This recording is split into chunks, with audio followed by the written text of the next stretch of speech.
لا حول ولا قوة إلا بالله العلي العظيم. أعوذ بالله من الشيطان الرجيم. بسم الله الرحمن الرحيم.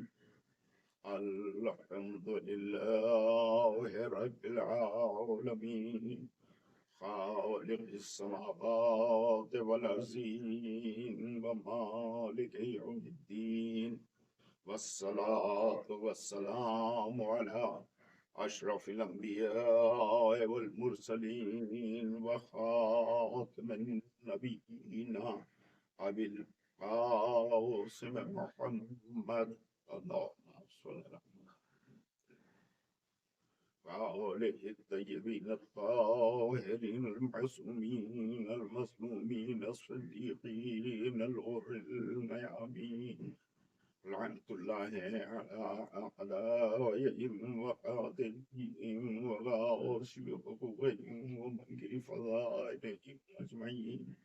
أما بعد، فقد قال الله تبارك وتعالى في كتابه المبين وقوله الحق: بسم الله الرحمن الرحيم.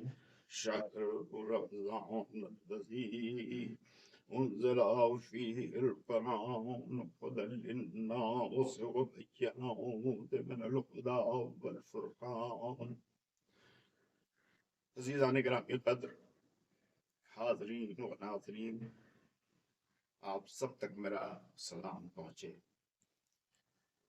قبل گفتگو آپ تمام حضرات کی خدمت میں اس ماہ مبارک جو برکتوں اور رحمتوں اور مغفرت کا مہینہ ہے، جس میں ہم داخل ہو چکے ہیں، آپ سب کی خدمت میں اس مبارک مہینے کی مبارکباد پیش کرتا ہوں۔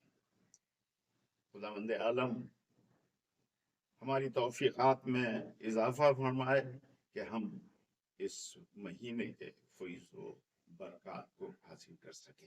عزیزان گرامی، جس موضوع پر گفتگو کرنا ہے، جس ٹاپک پر گفتگو کرنا ہے، وہ ہے فضیلت ماہ مبارک رمضان۔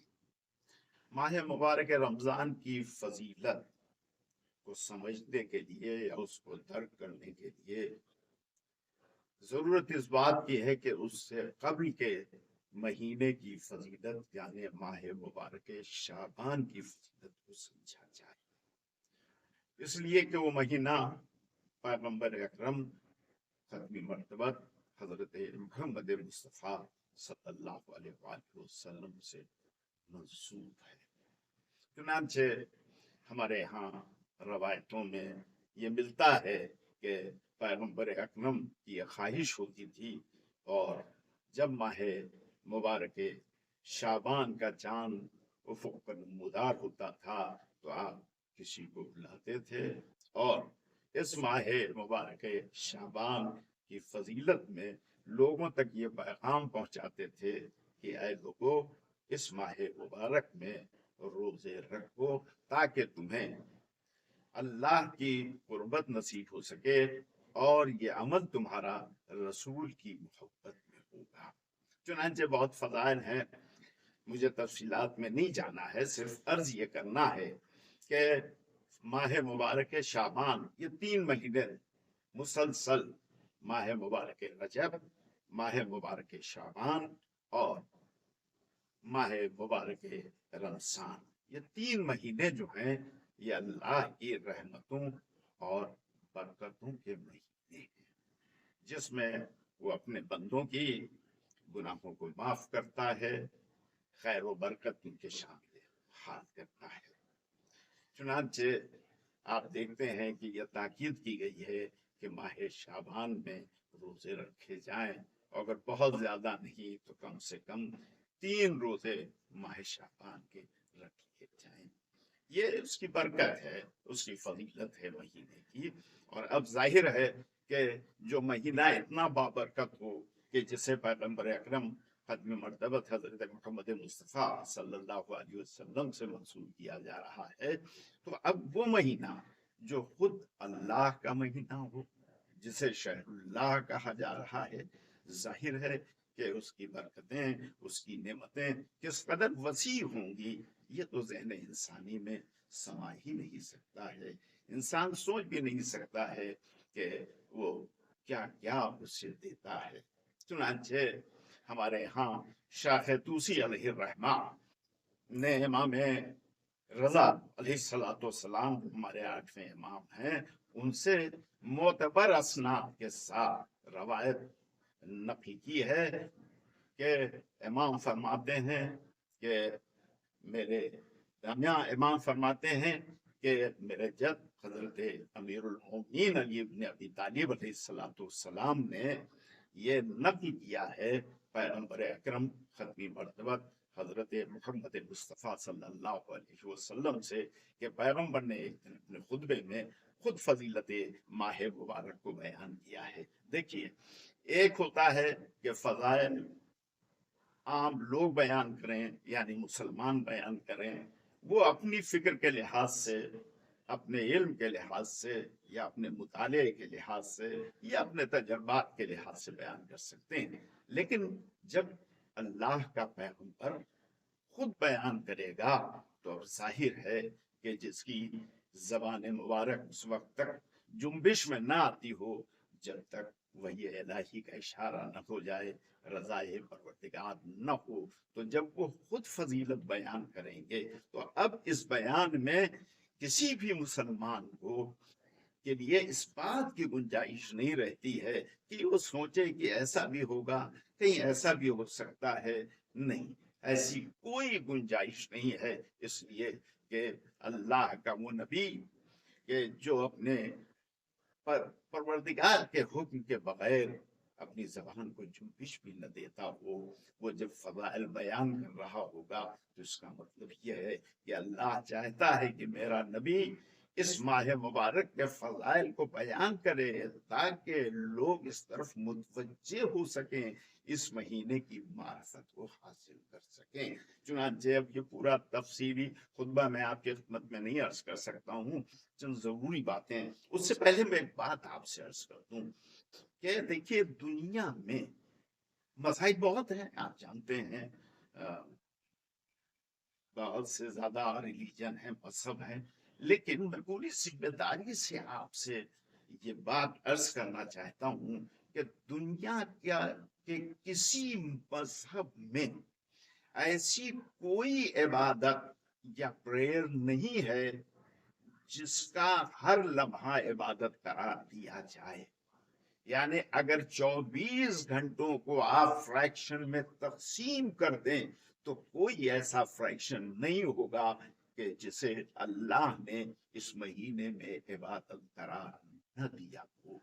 किसी भी मजहब में आप देख लें, ये सिर्फ और सिर्फ खुसूसियत जो है वो इस्लाम की खुसूसियत है कि जिसने एक दो दिन की इबादत नहीं, बल्कि मुस्तकिल एक महीने की इबादत को के हर लम्हे को उसने अपने बंदों के लिए, जो उसके नेक बंदे हैं, जो उसके अहकामात पर पाबंदी से अमल कर रहे हैं, जो रोजे के हकायक से वाकिफ हैं, उनके हर लम्हे को उसने इबादत करार दिया है। जिंदगी के किसी भी मरहले में हो वो इबादत करार देता है। और इसी चीज को पैगंबर अकरम सल्लल्लाहु अलैहि वसल्लम ने अपने खुतबे में इरशाद फरमाया है। फरमाते हैं, अय्युहन्नास, लोगों, ये वो महीना आ गया है कि जिसे माह मुबारक रमजान कहते हैं। परवरदिगार इस महीने में अपने बंदों पर अपनी नेमतों को नासिल फरमाता है। इस महीने में परवरदिगार अपने बंदों के गुनाहों को माफ करता है।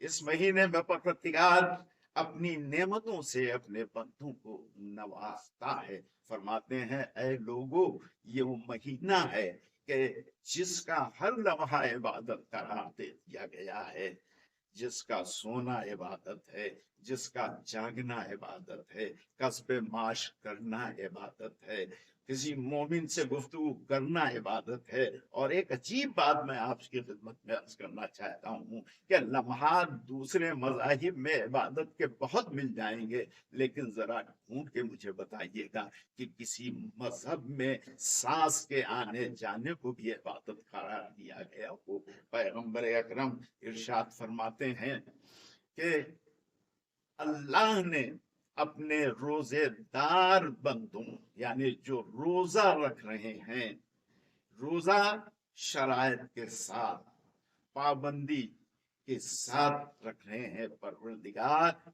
उनकी सांस को भी इबादत करार देता है। अब सांस जिस्म का एक अहम हिस्सा है कि अगर थोड़ी देर के लिए जिस्म में दाखिल न हो और जिस्म से न निकले तो जिंदगी दूभर हो जाती है। मेरे अजीजों, जिस धर्म मजहब में, जिस रिलीजन में, जिस धर्म में सांस को इबादत करार दे दिया जाए, उस मजहब में उन अय्याम की, उन दिनों की अहमियत और फजीलत क्या होगी। फिर फरमाते हैं कि परवरदिगार ने तुम्हारे जागने को, तुम्हारे सोने को, तुम्हारी गुफ्तगू करने को, तुम्हारे कुरान मजीद की तिलावत करने को, तुम्हारी नमाजों को कोई ऐसा लम्हा नहीं छोड़ा है कि जिसे इबादत न करार दिया जाए। फरमाते हैं कि मुतवज्जे हो जाओ परवरदिगार की बारगाह की तरफ, अपने गुनाहों से किनारा कश होके खैर की तरफ आ जाओ, ताकि परवरदिगार आलम की नेमतों के मुस्तहक हो जाओ। अजीजान गिरामी, जिस माँ की अजमत ये हो, उस माँ से किनारा कशी कर लें, ये तो हमारी बड़ी बदनसीबी हो।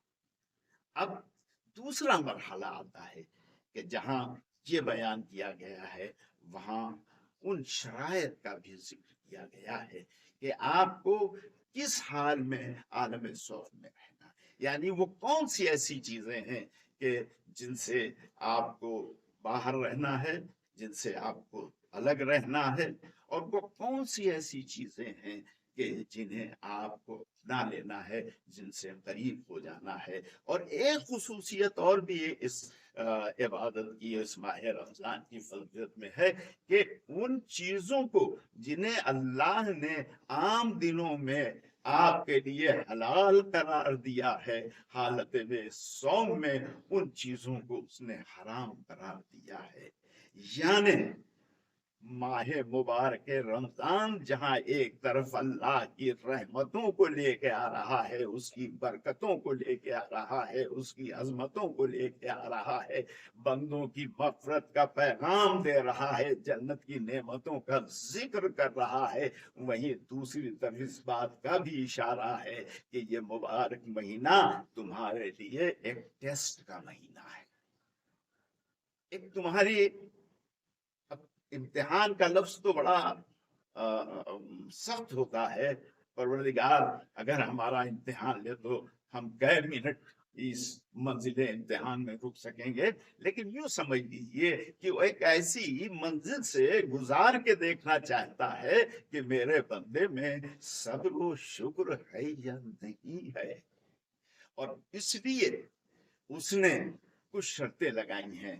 देखिए, रोजे का रखना यानी एक मुअय्यन वक्त से शुरू करके एक मुअय्यन वक्त पर खत्म कर देना, इस दरमियान में न पानी पीना है आपको, न कोई ग़िज़ा आपको लेनी है, बस आपको इस हालत में रहना है। सिर्फ इसी का नाम सौम नहीं है, ये तो जरूरी है, लाजिम है, लेकिन सौम सिर्फ आपके हलक का नहीं है, सौम सिर्फ आपके मैदे का नहीं है, आपके पेट का नहीं है।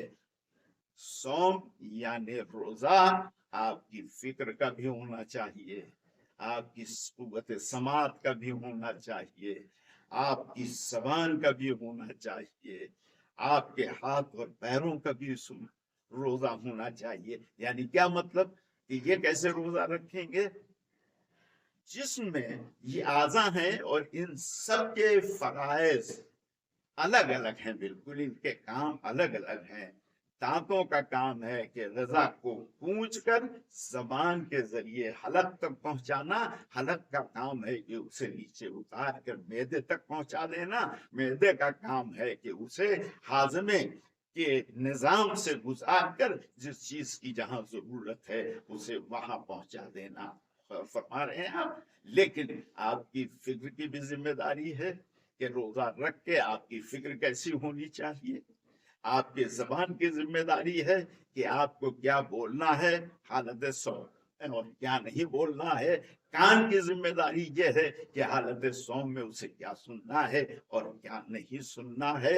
आंखों की जिम्मेदारी यह है कि हालत सौम में उसे क्या देखना है और क्या नहीं देखना है। इसी तरह से हाथों की जिम्मेदारी, पैरों की जिम्मेदारी, यानी जिस्म के तमाम आज़ा अगर अपने फराइज को उस निजाम के तहत अदा कर रहे हैं जो निजाम आलम सौम में अल्लाह ने करार दिया है अपने बंदों को, तो वो यकीनन रोजादार शुमार होगा। और अगर इनमें कोताही होगी तो आप ये समझ लीजिए कि कहने को तो हम रोजेदार होंगे सहरी में भी और इफ्तार में भी, लेकिन अल्लाह की निगाह में हम रोजेदार गिने जाएंगे या नहीं गिने जाएंगे ये खुदा ही बेहतर जानता है। मैं इस पर कोई कमेंट नहीं कर सकता हूँ, न मेरा हक है। मैं सिर्फ उस पैगाम को पहुंचा देना चाहता हूँ कि उसने जिन बातों से मना किया है उससे दूर हो जाइए और जिनसे करीब किया है उनसे करीब कर जाइए। और एक दूसरी बहुत अहम बात, चूंकि बात मेरी गुंजाइश नहीं है मेरे पास, एक दूसरा पहलू मैं आपकी खिदमत में इसी माह मुबारक के फजीलत में अर्ज करना चाहता हूँ कि देखिए ये सब तो रूहानियत का मसला है। यानी इस्लाम चाहता है कि इंसान के अंदर पाकीज़ी आ जाए, और जब आप इन उमूर पर अमल करेंगे तो यकीनन आपको अपने नफ्स पर काबू आएगा। यानी मसलन अभी गर्मी हो रही है और इससे ज्यादा गर्मी मई जून में होगी, आप और हम रोजा रखते हैं और प्यास शिद्दत की लगी होती है, घर में आ गए, सामने फ्रिज के अंदर मशरूबात रखे हुए हैं, ठंडा पानी रखा हुआ है, कोई रोकने वाला नहीं, कोई टोकने वाला नहीं। आइए, दुनिया तो देख नहीं रही है, हम उठाएं बोतल और ठंडा पानी पी के प्यास बुझा ले और मुंह को साफ करके फिर बाहर रोजेदार की तरफ बैठे रहें। लेकिन कोई भी रोजेदार ये काम अंजाम देने के लिए तैयार नहीं होगा। क्यों? इसलिए कि वो ये जानता है कि लोग देखें या न देखें, जिसके हुक्म पर हम रोजा रख रहे हैं वो तो हमारा देखने वाला है, उसकी निगाहों से हम छुपे हुए नहीं है। ये क्यों पैदा हुआ? ये काबिल फिक्र बात है। देखिए माह मुबारक के मुख्तलिफ आमाल पर, यानी हमारे जिस्म से जो अमल रूनुमा हो रहे हैं, जो जाहिर हो रहे हैं, जब तक एक एक चीज पर गौर न कीजिएगा उस वक्त तक न तो माह मुबारक रमजान की मार्फत होगी और न रोजा रखने में भी लुत्फ आएगा और न वो कुर्बत हासिल हो सकती है। ये सिर्फ इसलिए है कि हर बात पर आपके नफ्स का तकाजा होता है। याद रखिए, नफ्स की वजह से बुराइयां भी हैं और नफ्स जब रोकता है तो बुराइयों से अलग हो जाता है, दूर हो जाता है इंसान। तो एक महीना ये वो आमाज गाह है कि जहां परवरदिगार ये चाहता है कि मेरा बंदा इस तरह से मेहनत व मशक्कत करके अपने नफ्स को अपने काबू में रखे कि चीज सामने रखी हो, तकाजा हो, लेकिन वो उस तरफ नहीं बढ़ रहा है, इसलिए हुक्म इलाही रोक रहा है। अजीजों, अगर नफ्स पर काबू हो जाएगा तो अब वो फलसफे माह मुबारक आपके सामने आ जाएगा कि कुरान मजीद आवाज दे रहा है कि इसलिए इस रोजे को तुम्हारे ऊपर वाजिब किया। ये तुम्हारे ऊपर नहीं बल्कि तुमसे पहले आने वाली कौमों पर, अक़वाम पर भी वाजिब किया। लअल्लकुम तत्तक़ून, ताकि तुम मुत्तकी और परहेजगार हो जाओ। तो तकवा यूं नहीं हासिल होता है जब तक नफ्स पर काबू न हो जाए। और परवरदिगार आलम ने एक महीना आपके सामने ये नफ्स पर काबू पाने की लेबोरेटरी कायम किया है ताकि आप इसमें कर लें, मेहनत कर लें। और दूसरा, پہلو بہت اہم پہلو ہے، وہ ہمارا سماجی پہلو ہے، وہ ہمارا معاشرتی پہلو ہے۔ سماج اور معاشرت کسی ایک قبیلے اور قوم کی جائیداد نہیں ہوتا ہے، اجارہ نہیں ہوتا ہے، بلکہ سماج اور قوم جب کہا جاتا ہے تو اس کا مطلب یہ ہوتا ہے کہ سماج اور معاشرہ صرف تنہا کسی ایک مسلک کا نہیں ہے، جو دوسرے لوگ رہتے ہیں وہ بھی اس سماج اور معاشرے کا ایک حصہ کسی نہ کسی حیثیت سے رہتے ہیں۔ تو آپ کی خدمت میں بس 2 جملوں میں یہ عرض کرنا چاہتا ہوں کہ اس ماہ مبارک کے 1 مہینے کی محنت سے آپ کے کردار میں، زندگی میں، معنوی حیثیت سے جو انقلاب روحانی پیدا ہوتا ہے، اب آپ راستے پر نکلے، نگاہوں کا خیال ہے نامحرم پر آپ نے آنکھ نہیں ڈالی، آپ کہیں بیٹھے ہوئے ہیں، کوئی غیبت کر رہا ہے، کانوں کا خیال آیا آپ وہاں سے اڑ گئے، زبان سے آپ نے کسی کی غیبت نہیں کی، ہاتھ آپ کا ناحق نہیں بڑھا، پیر کسی غلط جگہ پر نہیں بڑھا ہے، جب اتنا قابو پا لیں گے تو اب اسی کا نام تو تقوی اور پرہیزگار ہے۔ اور کیا ہے، اب اس کا کتنا پازیٹیو اثر معاشرے پہ پڑے گا جب غیر قوم والا دیکھے گا آپ کو تو اسے فکر ہوگی کہ یہ بھی ہمارے ہی جیسا انسان ہے، یہ کیوں نہیں آنکھیں اٹھا کے دوسری عورتوں کو نامحرموں کو دیکھ رہا ہے، یوں کیوں نہیں جھوٹ بول رہا ہے، یوں کیوں نہیں غیبت کر رہا ہے۔ تو اسے پتا چلے گا یہ وہ لوگ ہیں جو ماہ مبارک میں، رمضان میں 1 مہینہ روزہ رکھ کر اپنے نفس پر، اپنی خواہشات پر قابو پا لیتے ہیں۔ اور قابو پانے کا مطلب یہ ہوتا ہے کہ ان کی اسپریچول لائف، روحانی لائف اتنا بلند ہو جاتی ہے کہ اب دنیا کی یہ چیزیں ان کی نگاہ میں کوئی حقیقت نہیں رکھتی ہیں، ان کا رشتہ صرف اللہ سے جڑتا ہے، اس کے رسول سے جڑتا ہے۔ تو بس رمضان یہی چاہتا ہے کہ اللہ یہی چاہتا ہے کہ رمضان مبارک کے ذریعے سے آپ متقی اور پرہیزگار بن جائیں اور ایک بہترین انسان بن کے اسلام کے لیے ایک نمائندے کی حیثیت سے دنیا کے سامنے اس اسلام کو پیش کریں۔ خداوند عالم یہ ساتیں ہم سب کو مبارک کرے، ہماری توفیقات میں مزید اضافہ کرے، جو مومنین و مومنات ہوں پروردگار انہیں اپنی رحمتوں میں جگہ دے، جو گنہگار ہیں پروردگار ان کے گناہوں کو معاف کر دے، اور خصوصی طور پر ہمارے وہ اعزاء و اقربا جو دنیا سے رخصت ہو گئے ہیں، پروردگار ان کی قبروں میں اس ماہ میں اپنی رحمتوں کو نازل فرما، ان کی مغفرت فرما، ان کے گناہ ربنا تقبل۔ وعلیکم السلام ورحمۃ اللہ وبرکاتہ۔